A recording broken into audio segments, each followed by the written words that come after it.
سلام عرض ادب دارم خدمت همه دوستان. امیدوارم حالتون خوب باشه.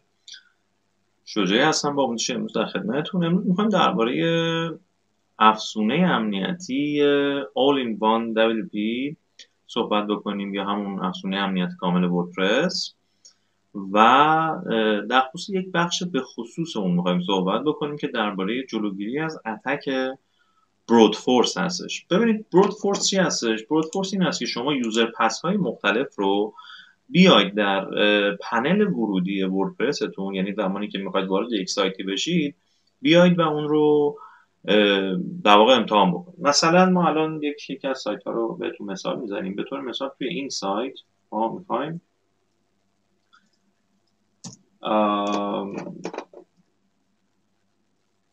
بله ببینید دوستان، به طور مثال من میخوام الان این سایت رو بیایم بهتون بگم. ببینید اینجا منظورم هستش دقیقا اینجا شما یوزر پس های مختلف رو که میاید توی این آدرس تست میکنید، اصطلاحاً بهش میگن برود فورس اتک.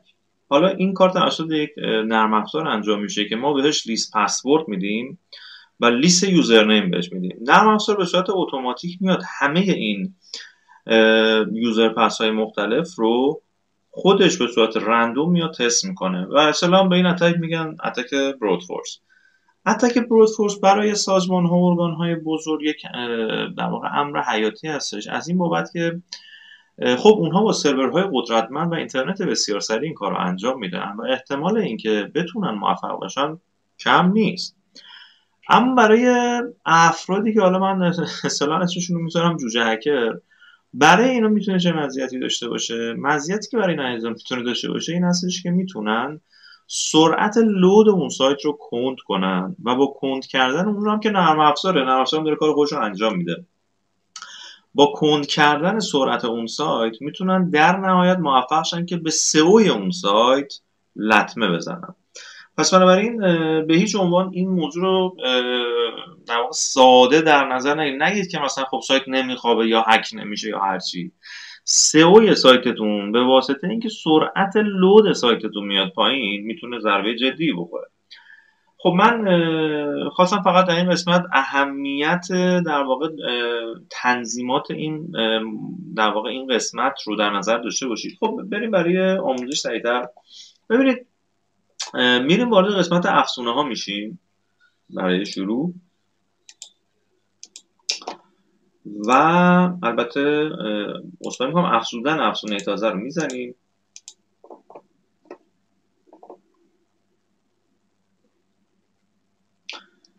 و بله اینجا تو قسمت سرچ ما میزنیم all security.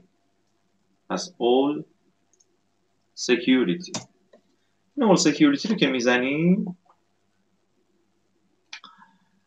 این رو با این لوگو AIOS یا همین all in one security امنیت کامل وردپرس هست.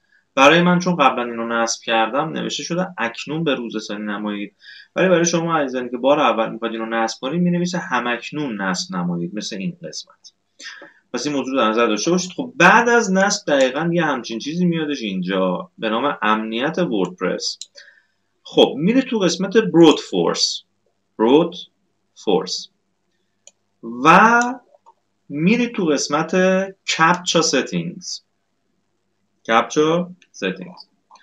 خب اینجا تو قسمت کپچا سیتینگ، حالا من با توجه به اینکه قبلا این رو تنظیم کردم برای شما دوستان، در واقع دو تا گزینه از شما میخواد. حالا اون دوتا چیه؟ یکی از اونها سایت کی هستش و مورد بعدی سیکرت کی.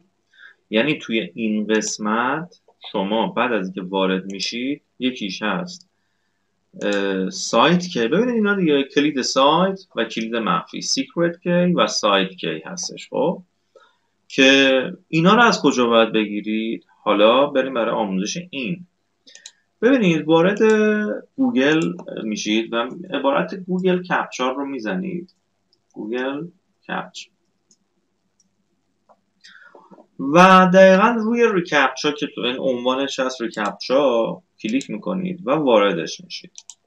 البته حتما این موضوع در نظر داشته باشید که تا اینجا رو بدون فیلتر شکن میتونید بیاید، ولی با زدن دکمه ورژن 3 ادمین کانسول این دیگه اینجا به بعدش رو باید حتما با فیلتر شکن وارد شید. پس این نکته رو هم در نظر داشته باشید. خب ببینید دوستان، حالا این رو ما از قبل چون ست کردیم، ما فرض کنیم می‌خوایم یه سایت جدید رو قرار بدیم. دکمه پلاس یا مثبت رو میزنیم، کرییت رو میزنیم و اینجا هر لیبلی که دوست داشته باشید میتونید براش بنویسید. میتونید اسم سایتتون رو بذارید، میتونید اسم خودتون رو بذارید، اصلا مهم نیست. و چالش ورژن 2 رو باید بزنید، چون اون رو AIOS ما بر اساس ورژن 2 اومدیم تنظیم. ورژن 3 به صورت هیدن هستش و بر اساس در واقع عملکرد شما روی سایت میاد و تصویر ریکپچر رو نشون میده. ورژن 2 برای همه افراد در واقع بیشتر افراد این نمونه، یعنی از نظر سکیوریتی مقدار به اعتقاد من بهتر هستش. خب من توصیه‌ام برای ورژن 2. خب ورژن 2 رو که میزنید در واقع دو تا گزینه میده، Invisible Recaptcha Badge و I'm Not Robot Check Box. من توصیه میکنم باز I'm Not Robot Check Box رو بزنید. اینجا دامنتون رو میتونید با HTTPS یا بدون HTTPS بزنید و بعد از اینکه این کار رو انجام دادید دکمه سیو که بزنید به شما همون دوتا رو بهتون میده، یعنی همون دو مورد سایت کی و اینویزیبل کی رو بهتون خواهد داد. بعد از اون دوتا مورد رو، یعنی سایت کی و اینویزیبل کی رو میاریدش توی این دقیقا این صفحه براتون میاد یه همچین چیزی. و بعد از اینکه شما دکمه ستینگ رو زدید مثل من، اینجا تو قسمت ریکپچا کیز میتونید سایت کی و سیکرت کی رو ملاحظه بکنید که اینا رو کپی میزنید هر دوش رو و میارید اینجا جایگزین میکنید. در نهایت هم همه اینا رو آن میکنید که همونجور که الان ملاحظه میکنید اینجا همه آن هست و در نهایت ذخیره تنظیمات رو میزنید. با این تنظیمات بعد از اینکه کسی بخواد وارد سایتتون بشه، چه تو قسمت دیدگاهاتون و چه تو قسمت افزونه کانتکت فرمتون و چه تو صفحه لاگین وردپرستون، برای هر سه تا گزینه ریکپچای گوگل رو براتون، یعنی برای اون یوزری که میخواد وارد شه میاره و این باعث میشه که از اتک برود فورس در امان باشید. شاد و سربلند.